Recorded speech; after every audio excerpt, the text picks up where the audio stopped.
उत्तर काशी के एक छोटे से गांव प्रयागराज में रहने वाला मदन दास नाम का एक बेहद गरीब लेकिन परम शिव भक्त किसान था। उसके घर में गरीबी तो थी, पर उसके मन में भक्ति और चेहरे पर मुस्कान हमेशा रहती थी। उसकी पत्नी वंदना भी उतनी ही श्रद्धावान थी। उनका एक ही बेटा था कारव, जिसकी उम्र लगभग 10 साल थी। सावन का महीना आने वाला था और पूरा गांव भोलेनाथ की भक्ति में डूबा हुआ था। मंदिरों में घंटों की गूंज और वातावरण में हर हर महादेव की गूंज। मगर मदन दास के घर में एक अलग ही चिंता थी। उनका 10 साल का बेटा कारव जब घर आ रहा था तो रास्ते में उसने 2 औरतों को आपस में बात करते हुए सुना है भोलेनाथ को खीर का भोग बड़ा पसंद है और मीठे में उन्हें वही भाती है। बिल्कुल सही सुना है तुमने जमुना बहन, महादेव तो है ही खीर के दीवाने, और खासकर सावन के महीने में। कारव जो भोलेनाथ का बड़ा भक्त था, उसके मन में भी विचार आया और घर आकर अपनी माँ से कहने लगा, माँ, इस बार सावन में मुझे भोले बाबा को खीर का भोग लगाना है।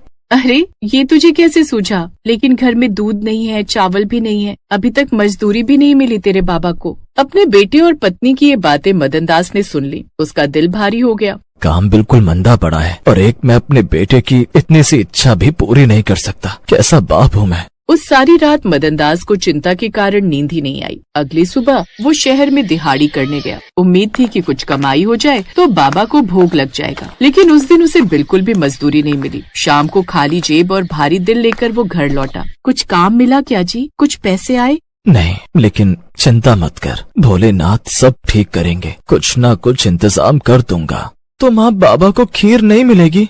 जो इंसान अपने छोटे से बेटे की इच्छा पूरी नहीं कर सकता, फिर भगवान से क्या मांगे? तू फिक्र मत कर, तेरे बाबा है ना, सब ठीक करेंगे। उस रात वो नींद में बार बार यही सोचता रहा। आंखें बंद करते ही उसे लगा जैसे कहीं दूर से शिव मंदिर की ध्वनि आ रही हो। उसी रात कैलाश पर्वत पर माता पार्वती शिव जी के पास आए। उन्होंने मुस्कुरा कर कहा, स्वामी, आपका एक छोटा सा भक्त बड़ी श्रद्धा से आपको खीर का भोग लगाना चाहता है, पर गरीबी उसके सामने दीवार बन गई है। देवी, भक्ति धन से नहीं प्रेम से मिलती है। खैर, आज मैं भी उसी भक्त के घर जाने के बारे में सोच रहा था। भोलेनाथ, क्या मैं भी साथ चलूं? नंदी, अगर तू साथ आएगा तो पूरा गांव जाग जाएगा तेरी इन घंटियों की आवाज से। आज मैं ही उनके घर साधारण बाबा के रूप में जाऊंगा। प्रभु सत्य कह रहे हैं नंदी, अभी केवल प्रभु को ही जाने दिया जाए। फिर आधी रात के तीसरी पहर में शिव जी एक सन्यासी रूप में लाठी और कमंडल लिए देवकुंड गांव की ओर चल पड़े। गांव में चारों ओर शांति थी। तभी अचानक दरवाजे पर दस्तक हुई।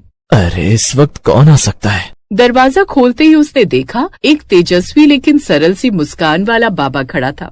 जी कहिए बाबा, मैंने आपको पहचाना नहीं। बेटा, रास्ते में जा रहा था, रात हो गई और मौसम भी खराब है। लगता है भारी बारिश होने वाली है। थोड़ा विश्राम करने को मिल जाएगा क्या? बाबा, मेरा घर तो बहुत छोटा है, लेकिन दिल की जगह में कोई कमी नहीं है। आइए, आपका स्वागत है। फिर शिव जी ने भीतर कदम रखे। वंदना भी जाग गई थी। बाबा जी, मैं अभी आपके लिए बिस्तर का इंतजाम करती हूँ। वंदना ने जल्द से जल्द घर में रखी नई चादर, जो उसने साल भर पहले ही ली थी कि जब कोई मेहमान आएगा तब बिछाएगी, वो खाट पर नई चादर बिछा देती है। बाबा, आइए आप यहाँ विराजमान होइए। अवश्य पुत्री। क्या हुआ बाबा, कुछ चाहिए आपको? बेटी, ये थोड़ा दूध और चावल लाया हूँ। सुबह से कुछ नहीं खाया, बहुत भूख लगी है। क्या तुम इसकी खीर बना दोगी? बड़ा मन है आज खीर खाने का। ये सुनकर मदन दास और वंदना एक दूसरे को देखने लगे। इतने से दूध चावल, इससे क्या ही बनेगा बाबा? इससे तो एक कटोरी भी नहीं बनेगी। इससे तो बच्चे का पेट भी नहीं भरेगा। बेटी, तुम फिक्र मत करो, तुम इसे पतीले में डाल दो। शायद यही हमारी परीक्षा है। जैसा बाबा कहते हैं तुम करो। वंदना ने हाँ में सिर हिलाया। वो उस छोटी सी मुट्ठी चावल और आधा गिलास दूध को देखकर भी हिम्मत जुटाती है। उसने चूल्हा जलाया। वंदना ने दूध चढ़ाया। उसने चावल डाला, पर तभी उसे लगा जैसे पतीले में चावल भरते ही जा रहे। वो चौंकी। अरे ये क्या? हमने तो बस एक मुट्ठी डाली थी। उधर बाबा शांत बैठकर मुस्कुरा रहे थे। मदन दास और वंदना एक दूसरे को देखते रहे। धीरे धीरे पूरा पतीला भर गया। खीर की खुशबू पूरे घर में फैल गई। कारव जाग गया और खीर बनती देख वो बड़ा खुश। माँ, खीर बन रही है, बाबा को भोग लगेगा। आज खीर भी बनेगी और भोग भी लगेगा। बेटा, साथ में तू भी भर पेट खीर खा पाएगा। कुछ देर बाद खीर तैयार हो गई। उसकी खुशबू पूरे घर ही नहीं पूरे मोहल्ले में भी फैल गई। ऐसा लगता था जैसे स्वर्ग की कोई सुगंध उतर आई हो। उसमें खीर में से देशी घी की खुशबू भी आ रही थी। कमाल है, इसमें से देसी घी जैसी खुशबू कैसे आ रही है? मैंने तो इसमें घी डाला ही नहीं क्योंकि घर में घी ही नहीं है। ये बात सुनकर बाबा मन ही मन मुस्कुरा रहे थे। फिर कारव ने कहा, माँ, मैं पहले बाबा को खीर परोस दूं? नहीं, पहले अपने भगवान को भोग लगाओ, फिर मैं खाऊंगा। फिर मदनदास ने थाली में खीर परोसकर शिव जी की छोटी सी मूर्ति के सामने रखी। प्रभु, ये खीर का भोग स्वीकार करना। कब से मन था इसका भोग आपको लगाने का, लेकिन आज आपको देने को मिला। फिर बाबा ने शांति से आंखें बंद की। घर में एक दिव्य सी तरंग फैल गई। भोग लगाकर वे सब बाबा के पास आए। बाबा ने खीर चखी। उनकी आंखों से आनंद छलक उठा। वाह, ऐसी खीर तो देवलोक में भी नहीं मिलती। इसमें माँ की ममता, बेटे की श्रद्धा और पिता का त्याग, तीनों का स्वाद है। क्या स्वादिष्ट खीर बनी है। सच में बाबा, माँ मुझे भी खीर दो ना, बहुत भूख लगी है। रात में बस एक ही रोटी दी थी तुमने मुझे। हाँ हाँ, इसे भी खीर दो और तुम दोनों भी खा लो। मुझे लगता है तुम दोनों ने भी कुछ नहीं खाया। फिर वंदना ने कारव को भी खाने को खीर दी। इतनी स्वादिष्ट खीर उसने आज तक नहीं खाई थी। फिर वंदना ने अपने और मदनदास के लिए भी खीर डाली। कुछ देर में उन सब ने खीर खाई, लेकिन तभी कारव और बाबा ने और खीर मांगी। हाँ माँ, खीर तो मुझे भी चाहिए।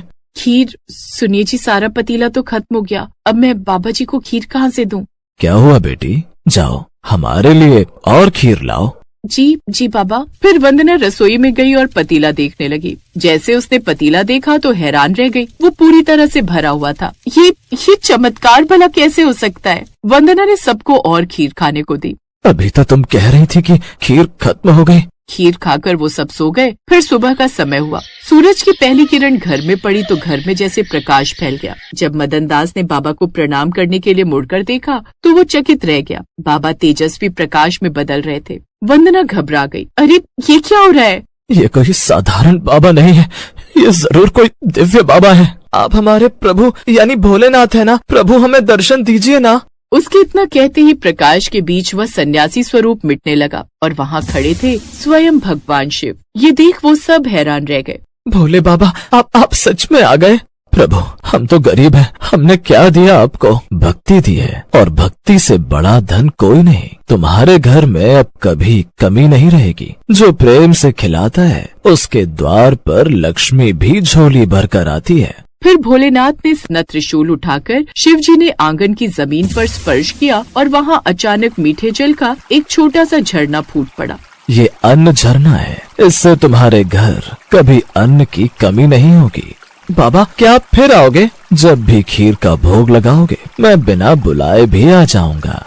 फिर प्रकाश फैला और शिवजी आकाश की ओर उठ गए। पूरा गांव एक अनोखी सुगंध से भर गया। उस दिन के बाद मदनदास का जीवन बदल गया। अन्न झरना ने उनके खेतों में ऐसी उर्वरता ला दी कि गांव तक को लाभ हुआ। लोग कहते हैं कि मदनदास के घर बनी खीर की खुशबू आज भी सावन की रातों में फैल जाती है। कहते हैं उसके बाद कई बार देर रात कोई सन्यासी उनके घर के बाहर दिखाई देता, जिसके पीछे पीछे नंदी की घंटियों की धीमी सी ध्वनि सुनाई देती, मानो शिवजी फिर से खीर खाने आए।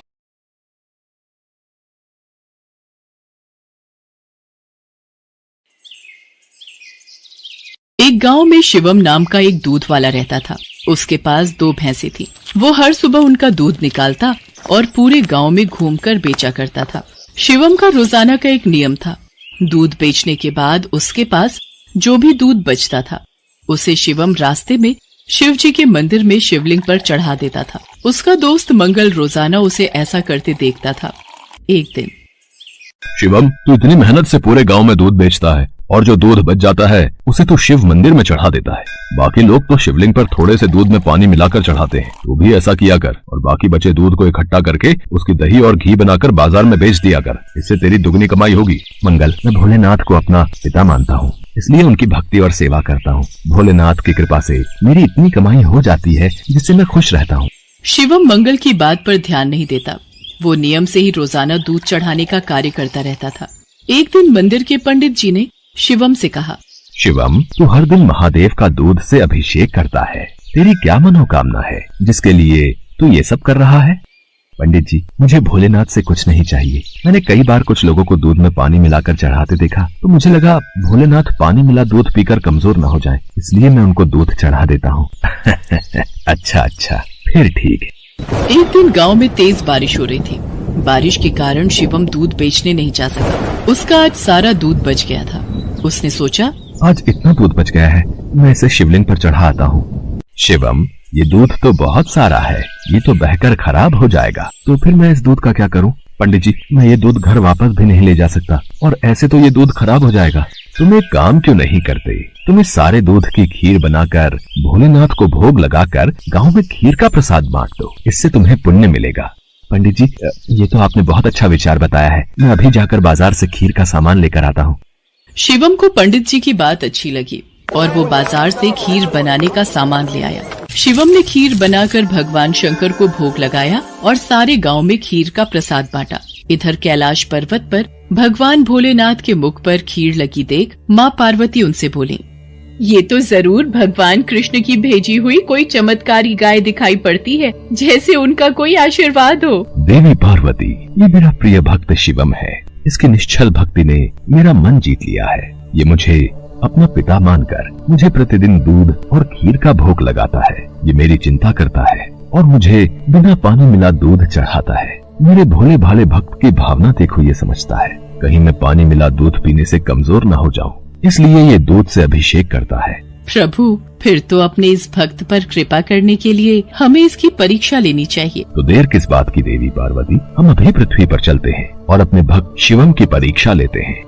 भगवान शिव और देवी पार्वती ने सेठ सेठानी का भेष बना लिया और शिवम के घर पहुंच गए। नमस्ते जी, कहिए आपको मेरे से क्या काम है? हमने तुम्हारे बारे में बहुत सुना है, तुम बहुत ताजा और शुद्ध दूध बेचते हो, इसलिए हम तुमसे दूध खरीदना चाहते हैं। तुम रोजाना अपना सारा दूध हमें बेच दिया करो। हम हर दिन तुम्हारा सारा दूध खरीदेंगे और तुम्हें दूध बेचने के लिए पूरे गांव में भागना भी नहीं पड़ेगा। हमारे लोग यहीं से दूध ले जाएंगे और पैसे तुम्हें दे देंगे। मैं आपको सारा दूध नहीं दे सकता। मेरी भैंसें जितना दूध देंगी उसमें से थोड़ा दूध मैं भोलेनाथ के अभिषेक और खीर के प्रसाद के लिए रखूंगा। पर हमें तो रोजाना बहुत दूध चाहिए। तुम सारा दूध दे दो, भले ही दाम 4 गुना ले लो, तुम्हारी अच्छी कमाई हो जाएगी।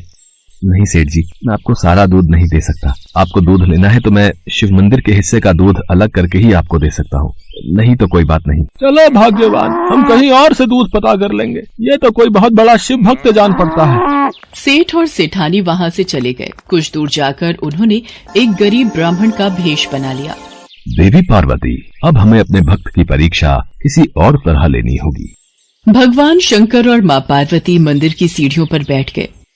शिवम दूध बेचकर मंदिर जा रहा था। उसने एक गरीब ब्राह्मण ब्राह्मणी को रोते देखा। आप दोनों क्यों रो रहे हो? मुझे अपनी परेशानी बताओ, शायद मैं आप दोनों की सहायता कर सकूं।